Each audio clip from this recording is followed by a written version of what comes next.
The day my grandmother handed me an envelope at her kitchen table and said, "This is yours, sweetheart, no matter what anyone tells you." I didn't know I was holding the only honest thing my family had given me in years. It was a Tuesday in late October.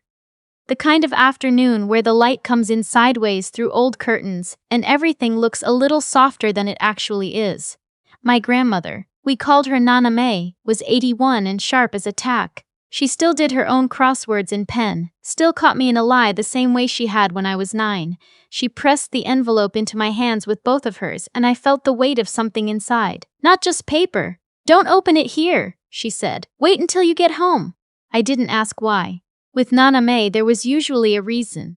I drove the 40 minutes back to my apartment in Raleigh with the envelope sitting on my passenger seat like a passenger of its own. I'd been a licensed real estate paralegal for 3 years at that point, working under 2 attorneys at a mid-size firm.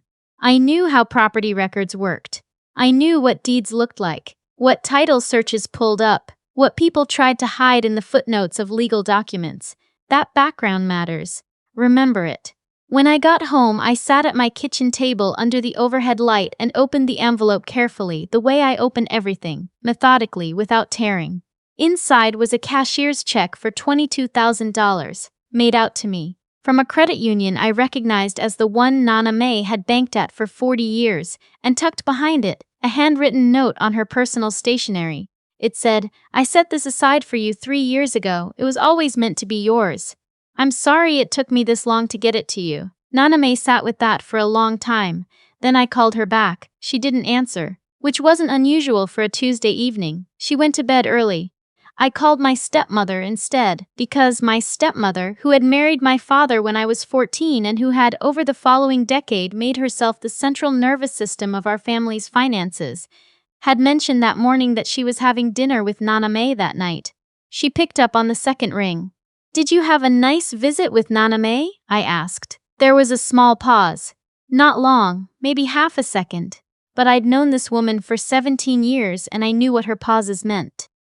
"She's doing well," she said. "Seemed tired, we didn't stay long." I thanked her and hung up. I looked at the check again. $22,000. A cashier's check, which for anyone who doesn't know, is not drawn from a personal account. When you buy a cashier's check, the bank takes the funds directly and issues the check under the bank's own guarantee. It is, essentially, cash. The bank itself is the payer. It does not bounce. It does not become worthless because of anything that happens to a personal account afterward. It is good the moment it is issued and remains good. I want to be clear about this because of what happened next. The following Saturday, I drove back to Nana May's house for what my stepmother had organized as a family lunch. This was normal. We did these every few weeks. My father, my stepmother, my half-brother Reese, my stepbrother Wade, and whoever else got pulled in. I usually came because Nana May liked having me there, and because I loved her. I did not bring the check. I had already deposited it by then, actually. I deposited it Thursday morning at my own credit union. The teller processed it without a blink, because it was a cashier's check and it was valid, and that is how cashier's checks work. But I hadn't told anyone. Lunch was meatloaf and mashed potatoes and the particular kind of forced cheerfulness my stepmother deployed when she wanted something to feel normal. She'd redecorated Nana May's dining room the previous year. New tablecloth, new centerpiece, new chair cushions in a shade of green my grandmother had not chosen and did not like. Nana May had mentioned it to me twice. I hadn't said anything to my father about it, because my father, for as long as I could remember, simply did not hear things that required him to disagree with his wife. I sat across from Nana May. She looked at me. I looked at her. She gave me the smallest nod, the kind that means I know you opened it. After lunch, while my stepmother was in the kitchen and my father was watching football in the living room, and Wade and Reese were on their phones, Nana May leaned over and said quietly, "Did you deposit it?" "Thursday," I said. She exhaled. "Good. Nana, what's going on?" She straightened up, the way she did when she was about to say something difficult. "Your stepmother came to see me 2 weeks ago. Alone. She told me I needed to get my affairs in order and that I should reconsider some of my plans." She folded her hands on the table. She was very polite about it. She usually is.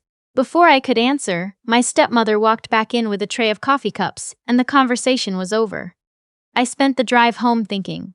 My father had done well for himself. He'd built a small commercial property management company in the 90s that grew steadily and sold a portion of it 12 years ago for a number I'd never been told directly but that I understood, from context and from documents I'd happened to see, was substantial. After the sale, he and my stepmother had restructured everything. Assets moved into an LLC, a family trust established, investment accounts shifted around. I had not been involved in any of this. I'd been 23 at the time. Nobody asked me. What I had been told repeatedly and in small ways over many years was that I was taken care of. That phrase, taken care of. My stepmother used it the way other people use "don't worry about it," reassuring sounding, meaning nothing specific. I started paying closer attention after that lunch. It began small. I noticed that the property management company, which my father still ran in a reduced capacity, had added my stepmother as co-director the previous spring. I found this in a routine state business filing search, the kind of thing I do at work regularly, and had never thought to run on my own family. Then I noticed that the LLC holding most of my father's real estate assets had been amended 18 months earlier to remove a clause that had previously named me as a secondary beneficiary in the event of my father's death. I found that one in the county register of deeds. It was public record. Anyone could have looked it up. I sat in my car in the parking lot of the Register of Deeds office with the printed document in my hands and felt something settle in my chest. Not panic, not even anger. Something quieter, the recognition of a thing you'd suspected without letting yourself know you suspected it. I called my father that evening. "Hey, sweetheart," he said. He always answered this way. Warm, easy, like nothing was ever the matter. "Dad, can we talk about the trust? The family trust you set up after the sale?" A pause, longer than my stepmother's had been. "What about it? I'm just trying to understand where things stand. I know I was listed as a beneficiary at some point. I want to make sure I understand the current structure." "Your stepmother handles all of that," he said. "She's got a much better head for it than I do. You should ask her." I thanked him. I did not call my stepmother. Instead, I called my grandmother. Nana May answered on the third ring, which for her meant she'd had to get up from her chair to find the phone. I apologized for making her walk. "Don't be silly," she said. "I needed to stretch anyway." "Nana, did Dad ever talk to you about the trust he set up? Did he tell you what's in it?" She was quiet for a moment. "He told me you were provided for. That all 3 of you children were. Did you ever see documentation?" Another pause. "No." I took his word for it. Then softer. "Should I not have?" I didn't answer that directly. I told her I was doing some research. I told her not to worry. I told her I loved her and I'd see her soon. What I did next took about 3 weeks of evenings and weekends. I want to be honest about how it felt. It felt like something I didn't want to be doing. There is a particular kind of grief in looking for proof that your family has lied to you. You're not hoping to find it. You're hoping to look and come up empty, and be able to tell yourself you were wrong to wonder. I didn't come up empty. The family trust, which I obtained a partial copy of through a contact at a title company who owed me a favor from a complicated closing we'd worked together 18 months earlier, had been amended twice since its original creation. The first amendment 3 years ago had restructured the distribution schedule. The second amendment, 14 months ago, had removed my name from the document entirely. The signature on the second amendment was dated a Thursday in August.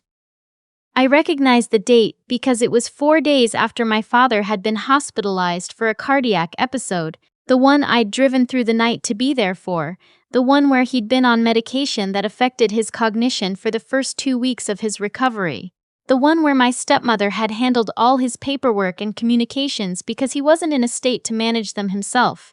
I sat with that for a long time. I did not call anyone. I made copies of everything. I organized the documents in a folder, in chronological order, with notes in the margins. I went to work the next morning, and during my lunch break, I walked down the hall and knocked on the office door of the senior attorney at our firm, a woman named Ms. Aldridge, who had 30 years of estate litigation behind her and a reputation for not softening anything she said. I closed the door. I put the folder on her desk. I said, "I need to ask you something, and I need you to tell me if I'm reading this wrong." She read the documents. She asked 3 clarifying questions. She looked at the date on the Second Amendment and the date of my father's hospitalization, which I'd written on a sticky note and attached to the relevant page. "You're not reading it wrong," she said. She referred me to an estate attorney she trusted. I made an appointment for the following week. The estate attorney, I'll call him my attorney, because that's what he became, told me several things that I already knew at some level, but needed to hear said plainly. The first was that a document signed by a person while under the documented influence of cardiac medication and cognitive impairment could be challenged. The second was that removing a named beneficiary from a trust without proper notification, depending on the original trust language, could constitute a breach of fiduciary duty. The third was that the timeline, taken together, told a story that would be very difficult to defend in front of a judge. "What do you want to do?" he asked. I thought about my father. I thought about the way he'd said your stepmother handles all of that, and what it meant that he'd let someone else handle all of that for this long. I thought about Nana May pressing that envelope into my hands, and the way she'd said, "I'm sorry it took me this long," as if she'd been waiting for a moment she could trust. "I want what was taken," I said, "and I want it documented so it can never happen again." My attorney sent a formal letter to my stepmother's attorney. Because she had her own attorney, which I had not known, outlining our position and requesting a full accounting of all trust amendments and asset transfers made during the period of my father's incapacitation. My stepmother called me the evening the letter arrived. I did not answer. I let it go to voicemail. Her message was calm. She said she was surprised and hurt. She said she had always treated me like her own daughter. She said there had clearly been a misunderstanding. She used the word family 4 times in 90 seconds. My father called an hour later. His message was shorter. He said he didn't understand what was happening and he wished I had come to him first. I thought about the night I'd called him and asked directly about the trust. I thought about your stepmother handles all of that. I did not call him back that evening. I called my grandmother instead. "I know," she said, when I explained what I'd found. "I've known something wasn't right for a while. I just didn't know how to say it." She was quiet for a moment. "I gave you that check because I wanted you to have something that couldn't be undone. Something in your name that no one else could touch." "I know, Nana. You were always the one paying attention," she said. "That's why they thought they could afford not to." The discovery process, once litigation formally began, took 7 months. During that time, I did not attend family lunches. I did not answer most of my stepmother's calls, though she made them regularly, each one a variation on the same theme. That I was tearing the family apart, that I was being manipulated by my attorney, that my father was heartbroken, that I was misunderstanding a complicated situation. What the discovery process revealed was not subtle. In the 26 months since the Second Trust Amendment, the family LLC had transferred assets 3 times. A vacation property in the Outer Banks, which my father had mentioned to me as recently as 2 years ago as something he intended to leave to all 3 of his children, had been transferred to a holding company registered solely in my stepmother's name. The holding company had then listed the property for sale. It had not yet closed, which meant it was recoverable. Wade and Reese, my stepbrothers, had each received cash distributions from the trust totaling roughly $40,000 over the same period. This had not been disclosed. Their distributions were not the problem. They were entitled to theirs. The problem was that my distributions, which under the original trust document were structured to mirror theirs, had not been made. The money had instead been rerouted into a joint account that fed directly into my stepmother's personal investment portfolio. My attorney filed for an emergency injunction to freeze the Outer Banks property sale. It was granted within 72 hours. 3 months later, we reached a settlement. I will not give the exact number because part of the agreement was that I wouldn't. What I will say is that it was the full amount of the distributions I had been denied, plus interest calculated from the dates of the original transfers, plus a separate figure representing my share of the Outer Banks property at its appraised value. My stepmother did not apologize. Her attorney sent a letter acknowledging the settlement and nothing more. My father called me the day after the settlement was signed and said, in a voice that sounded older and more tired than I'd ever heard it, that he was sorry he hadn't paid more attention. "I know, Dad," I said, "because I did, and because it was complicated. And because he was still my father, I told him I needed some time. He said he understood. Nana May threw me a small dinner when it was over. Just the two of us, at her kitchen table, with the October light coming through the same curtains as always. She made pot roast and we didn't talk about the lawsuit at all. We talked about a documentary she'd watched about migratory birds, and about a book I'd been reading, and about the neighbor down the street who'd gotten a new dog. As I was leaving, she hugged me at the door and held on a little longer than usual. "You know what your grandfather used to say?" she asked. "What?" He said, "The quietest person in the room is usually the one who's been listening the longest." She patted my hand and went back inside.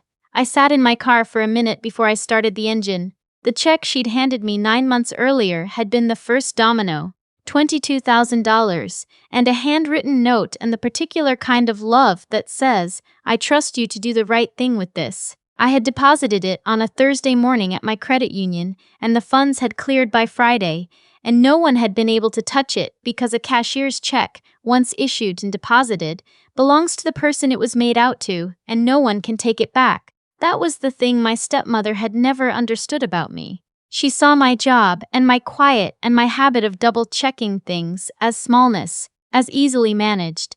She did not understand that when you spend your days reading property records and title chains and amendment filings, you learn to see what's been changed. You learn to notice what's missing. You develop a very specific kind of patience, the patience of someone who knows the documents don't lie, even when people do. The drive home was 40 minutes, same as always. I had the windows down a little even though it was cold, because I liked the air and I liked the quiet and I had nowhere to be and nothing to fear. Some things, once they're in your name, stay there.